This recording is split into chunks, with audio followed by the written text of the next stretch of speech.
Hi guys, welcome back to the Tech Diary. This is my second channel where I take forever to get to the point, and also sometimes I'm not in the studio, as is clearly the case here. I'm on the M1, if you care about where I am, which you probably don't. And it has nothing to do with today's video, because today's video is my slightly delayed, admittedly, reaction to WWDC 25, which happened, well, at the time of filming, in fairness, that's only 2 days ago, but by the time that you watch this it will be 4 or 5 days ago. But I wanted to have a think about it and just kind of mull over what Apple did this week before rushing out a quick reaction video, which I've done every single year for the last 4 or 5 years, and it's never really worth it, to be completely honest with you. I just wanted to digest this because I'd love to know what you think in the comments. I think this was one of the most hotly anticipated WWDCs for quite some time, and not because of what we were expecting in terms of great big updates, although I'll come on to that in a moment. It was because, it was almost solely down to the fact that it's now a year since we were promised this kind of new Siri stuff within Apple Intelligence, and it hasn't happened. And Apple has, prior to WWDC, publicly admitted that it's taking longer, and that we're going to have to wait a bit for those features to arrive. And then they've gone quiet on it again. And I think all the build up to this WWDC was all about what they were going to say. How were they going to address that? Were they going to address it? Were they going to do something and kind of divert our attention? And they kind of did all that stuff. But let me get into it. So WWDC, for me, started with genuinely funny hair. I think the whole Craig Federighi dad joke thing is getting a little bit... It's getting a bit stretched now. This whole thing about him being the kind of trendy but slightly embarrassing dad, and reeling off these dad jokes, and his whole appearance and the way that he enters rooms and runs around everywhere, it's becoming a bit of a parody of it. I know that's the point. I know it's a parody, but it's becoming a bit too much of a parody. And the opening to this WWDC with him driving an F1 car, which just so happens to be the fictional F1 team's car from the F1 movie that Apple has funded, I think, which is coming out very soon. Very fortunate that in terms of timing. Again, really silly, driving it around or on top of Apple Park, doing laps of the campus while Tim Cook's sat behind a Mac. That bit was really embarrassing. I mean, if you're an F1 fan, you'll know that it was just horrendous. Not a great idea. However, then Craig got out of the car, took off his race helmet, and revealed this incredible barnet. For anyone who's not a UK viewer, by the way, barnet is it's slang in the UK for barnet fair, which is hair. Anyway, doesn't matter. He took his helmet off, and it was genuinely funny. I'm laughing now because I remember it, and I could not help but laugh. So it started with a very annoying dad joke, and then it was funny. But it ended, I think, with one of the most exciting updates to an Apple operating system in recent memory. I'll get to that in a bit. But in terms of what they did when it comes to addressing the whole Apple Intelligence / Siri debacle, it happened very quickly. So again, for Craig Federighi, he was starting to introduce the whole iOS segment, and he very briefly, and this isn't verbatim because I can't remember exactly what he said, but he said something along the lines of, firstly, actually, he reeled off all the stuff that Apple Intelligence can do, and had this slide with loads and loads of words in it that apparently Apple Intelligence has been able to do for the last 12 months. This kind of chest beating, look, we are doing stuff, we have done things, here it is. Oh, and we're opening up Apple Intelligence access to developers and all this sort of stuff. And then he kind of just very quickly said something along the lines of However, the more advanced Siri features are taking longer to complete than we thought they would, and you'll hear more about it in the coming year. Very non-committal, very, very brief. Apparently, Apple's stock price took quite a tumble when he said that. Such is the expectation of investors, and so there's so much seemingly riding on this, which is what is annoying about this. I'm not going to sit here now and go through all of the different things that they went through in WWDC, because the overriding thing for me was that it just felt like Apple was using it as a way, using all of the stuff they released as a way to try and divert attention away from Apple Intelligence and AI in general. And you know what? I'm here for that. I'm massively here for that, because I'm so bored. I think I've talked about this and written about it a lot over the last 3 or 4 months. I'm so bored of consumer-facing AI. We didn't ask for all these weird AI features. Things like turning static images into moving videos, really creepy, weird features like that. And okay, it's handy to be able to remove the reflections from a photo that's that you've taken through a window, but we've never been able to do. We've never had the ability to do that in the past. And we could carry on not having the ability to do that. I've never thought I need help rewriting a text message so it sounds more business-like or funny. We didn't need this stuff. But all these brands have got really carried away with it. And I'm not the sort of person who is running away from AI and fearing it for what it could potentially do to my business. I am bothered about that, but I'm not running away from it. And in fact, we use AI a lot in this business. We use it for planning things, for coming up with ideas, for refining YouTube titles. For one of the best things it does for me is it enables me to chew through review guides very, very quickly and get to the nub of what I should be focusing on for reviews. It's transformative. But all the stuff on smartphones, all this AI stuff, is biblically boring and weird, and we didn't ask for it, basically. And I think I've long been of the opinion that over the last 12 months, with all this Apple Intelligence stuff, that Apple feels like this as well. I've got nothing to back this up whatsoever, but I think they were investing all this money and human resource into Vision Pro, into what we saw this week, which was the big, this new design language, which is called liquid glass, that's being carried across all of their platforms, and all of the stuff they've updated in Mac OS and iOS and another one that I'll come onto in a moment, and watchOS and tvOS,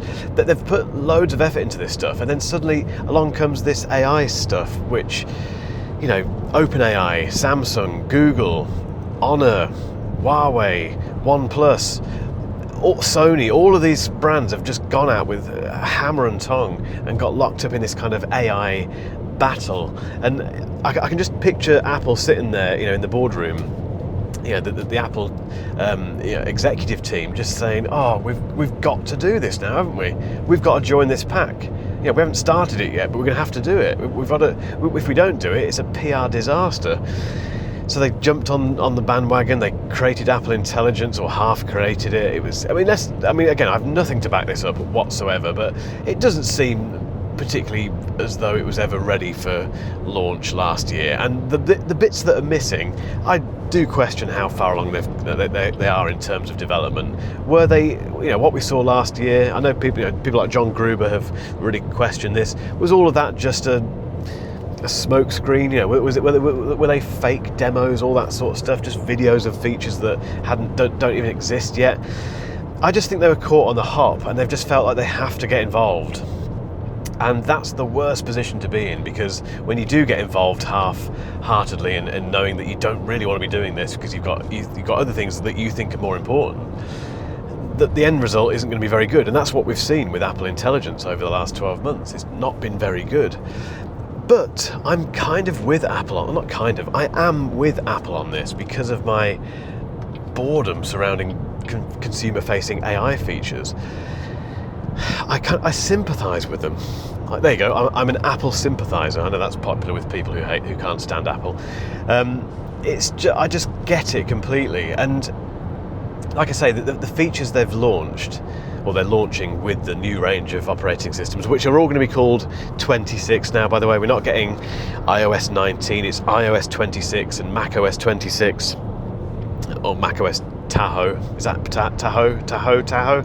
I'm British, I can't pronounce Californian place names. But they're all going to be called 26, which is the year in which they're being not released but being used. Great, fantastic. But all the features they've been putting into them, things like the new spotlight in macOS, the updates they've made to that look absolutely fantastic. All the liquid glass thing, I like the look of that as well. I like what they're doing with CarPlay and CarPlay Ultra. By the way, we have a full hands-on of CarPlay Ultra on my new car channel, which is called The Next Drive. We'll link to that up here somewhere, please, Niall. If you just put the link up there, we'll link to that so you can go and check it out, or put it on your watch list and watch it later after you've watched this one. But I love these little tweaks and things they're making. And what was interesting, I think it was Craig Federighi again. He referred to intelligent experiences.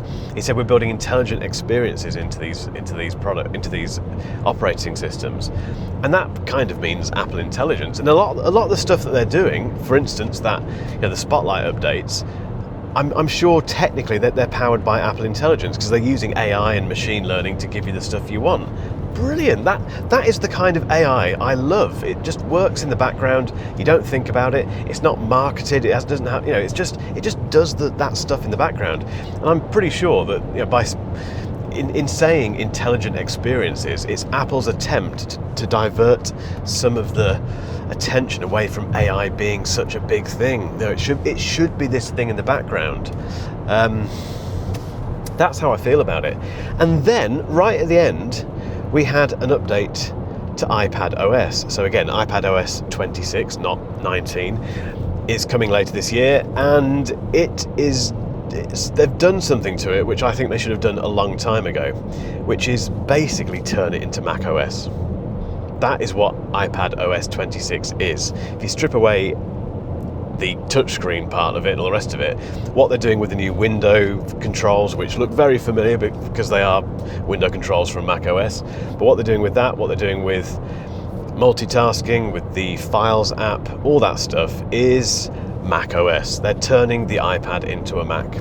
Now, I've heard varying reports from people about the beta version of, well, it's developer beta at the moment, of iPad OS 26, not particularly glowing. However, it's just a beta, long way to go between now and when it gets released later this year. Regardless of that, even if it is a bit rubbish to begin with, the fact they are taking this route now of going down the path of turning iPad OS basically into a touchscreen version of Mac OS, thank you.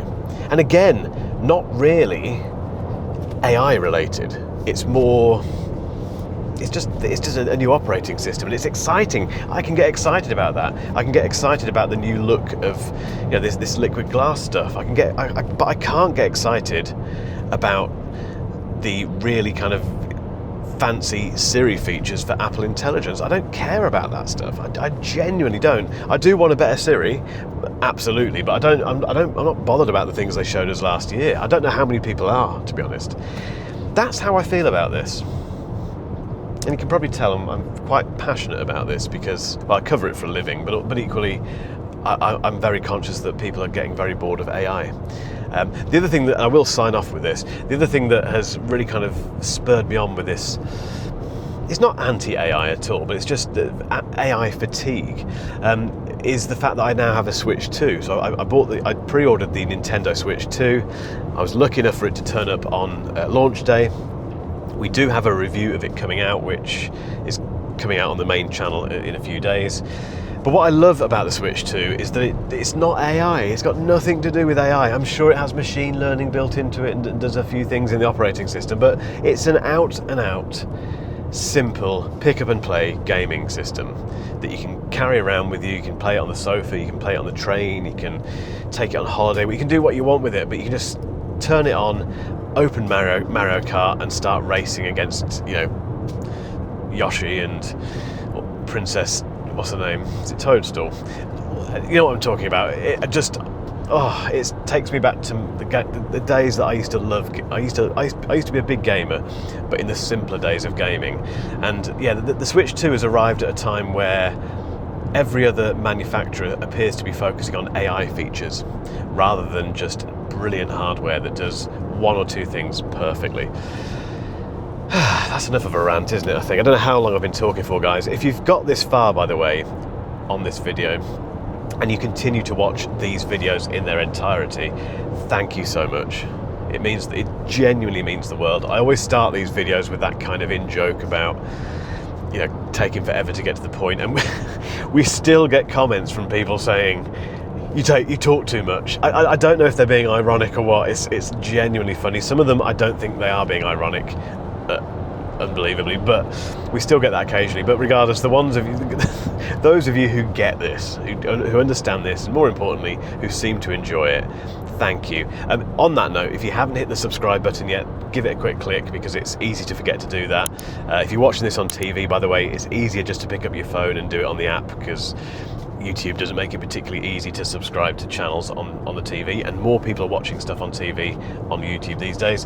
And yeah, give it a like, all that stuff, tell your mates, and let me know, it's over to you now basically, let me know in the comments what you thought about WWDC this year, and yeah, let's chat it through. And something else, which car am I in? What car am I driving?